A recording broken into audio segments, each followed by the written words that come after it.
वहीं दिल्ली एनसीआर में प्रदूषण को लेकर सुप्रीम कोर्ट सख्त है। दिल्ली एनसीआर में लागू रहेगा ग्रैब चार्ज। दिल्ली में अभी नहीं खुलेंगे स्कूल खोलने पर सीए क्यूएम कल तक फैसला ले। ग्रैब चार्ज के नियमों में लापरवाही गंभीर चूक है। दिल्ली में ट्रकों की एंट्री रोकने के लिए कदम नहीं उठाए गए। 28 नवंबर को मामले की अगली सुनवाई होगी। ये बड़ी खबर इस वक्त आपको बता रहे हैं। दिल्ली में अभी जो है स्कूल नहीं खुलेंगे। स्कूल खोलने पर सीए क्यूएम कल तक फैसला ले। और हमारे सहयोगी दिल्ली से सुशील इस वक्त जुड़ गए हैं। सुशील, स्कूलों को लेकर बहुत सारे पेरेंट्स जानना चाहते हैं कि कब तक फैसला हो सकता है और कोर्ट ने क्या कुछ कहा है इस पूरे मामले को लेकर।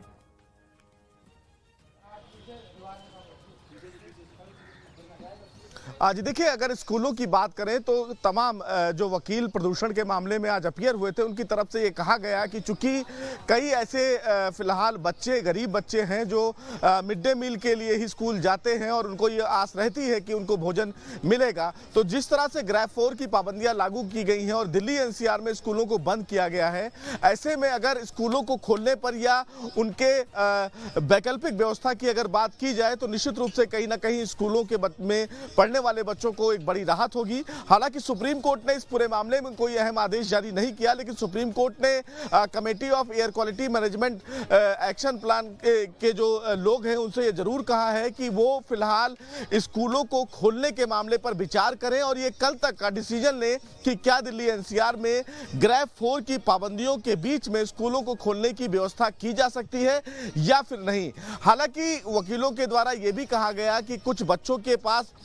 इंटरनेट की व्यवस्था नहीं है और अगर वो चाहते हैं कि वो स्कूल आना चाहते हैं तो स्कूलों को ये व्यवस्था बनानी चाहिए। हालांकि दूसरी जो बात थी वो सुप्रीम कोर्ट के समक्ष दिल्ली के जो फिलहाल ट्रकों की एंट्री के पॉइंट हैं उस मामले पर फिलहाल सुप्रीम कोर्ट में सुनवाई हुई, जिस पर सुप्रीम कोर्ट ने दिल्ली सरकार और दिल्ली पुलिस को फटकार लगाई। सबसे ज्यादा फटकार दिल्ली ट्रैफिक पुलिस को लगाई गई कि जो ट्रकों की एंट्री को लेकर तमाम पॉइंट्स बनाए गए हैं उन पॉइंट्स पर पुलिस के तमाम जवानों को तैनात नहीं किया गया और इस बाबत सीए से ये कहा है सुप्रीम कोर्ट ने कि उन तमाम पुलिस वालों के खिलाफ कार्रवाई भी की जाए। अब ऐसे में ये देखना होगा कि जो फिलहाल 28 नवंबर को सुनवाई होगी उस सुनवाई में प्रदूषण के मानकों को लेकर दिल्ली सरकार और ट्रैफिक पुलिस की तरफ से क्या कुछ कहा जाता है, लेकिन सुप्रीम कोर्ट ने कहा है कि अभी जो प्रदूषण का स्तर है उस व्यवस्था को देखते हुए ग्रैब 4 की जो पाबंदियां हैं वो लागू रहेंगी और राज्य सरकारें जो फिलहाल दिल्ली एनसीआर के अंतर्गत आती हैं वो उन पाबंदियों पर सख्ती से लगाम लगाने की कार्रवाई करें। इसी बीच सुप्रीम कोर्ट ने यह भी कहा है कि जो ग्रैब 4 की पाबंदियां लगाई गई हैं और उन पाबंदियों के बाद जो कंस्ट्रक्शन काम बंद किए गए, जो डेली बेसिस के तमाम वर्कर हैं जिनकी जो गुजारा भत्ता है वो नहीं चल पाता है, लिहाजा जो कमीशन है वो उन तमाम लोगों को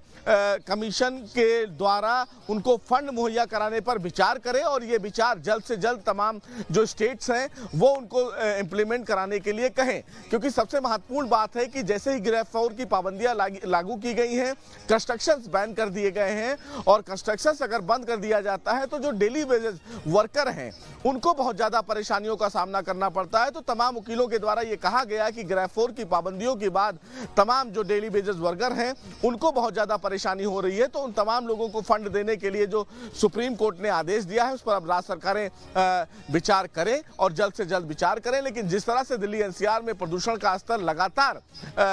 खराब बना हुआ है उसको लेकर सुप्रीम कोर्ट ने एक बार फिर से दिल्ली सरकार को ग्रैब 4 की पाबंदियों को लेकर जो लागू किया गया उस पर नाराजगी जताई कि सरकार ने समय रहते ग्रैब 4 की पाबंदियां लागू नहीं की।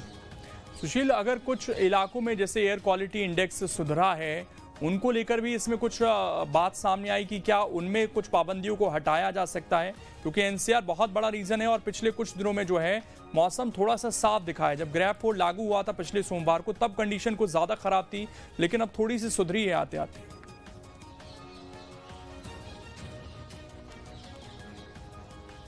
जी देखिए, सुप्रीम कोर्ट के समक्ष यही मुद्दा उठाया गया था कि कुछ इलाकों में ग्रेड 4 की पाबंदियां लागू हैं, लेकिन बावजूद इसके अभी भी एयर क्वालिटी इंडेक्स में कुछ सुधार देखने को मिला है। लेकिन सुप्रीम कोर्ट ने कहा है कि वो एक बार फिर से इस पूरे मामले में जो एयर क्वालिटी मैनेजमेंट कमीशन है उनकी रिपोर्ट को देखेंगे और उन रिपोर्टों को देखने के बाद जब अगली सुनवाई 28 नवंबर को होगी तब इस पर विचार किया जाएगा कि जो ग्रेड 4 है क्या उसको हटाया जाए या नहीं हटाया जाए। क्योंकि जिस तरह से एयर क्वालिटी मैनेजमेंट कमीशन की तरफ से कहा गया है कि अभी भी दिल्ली के कुछ इलाकों में एयर क्वालिटी इंडेक्स जो है वो बहुत बेकार है, और वहीं यूपी, राजस्थान, मध्य प्रदेश के कुछ इलाकों की बात करें तो वहां पर एयर क्वालिटी इंडेक्स में थोड़ा सा सुधार आया है। लेकिन जो ग्रेड 4 की पाबंदियां हैं वो एनसीआर रीजन में लागू रहेंगी। चूंकि सुप्रीम कोर्ट जब 28 नवंबर को इस पूरे मामले की सुनवाई करेगा तो ये तय करेगा कि क्या भविष्य में ग्रेड 4 की पाबंदियां लागू की जाती हैं या ग्रेड 4 की पाबंदियों को हटाकर ग्रेड 3 या ग्रेड 2 के स्तर पर लाई जाती है। ये सुप्रीम कोर्ट जब 28 नवंबर को सुनवाई होगा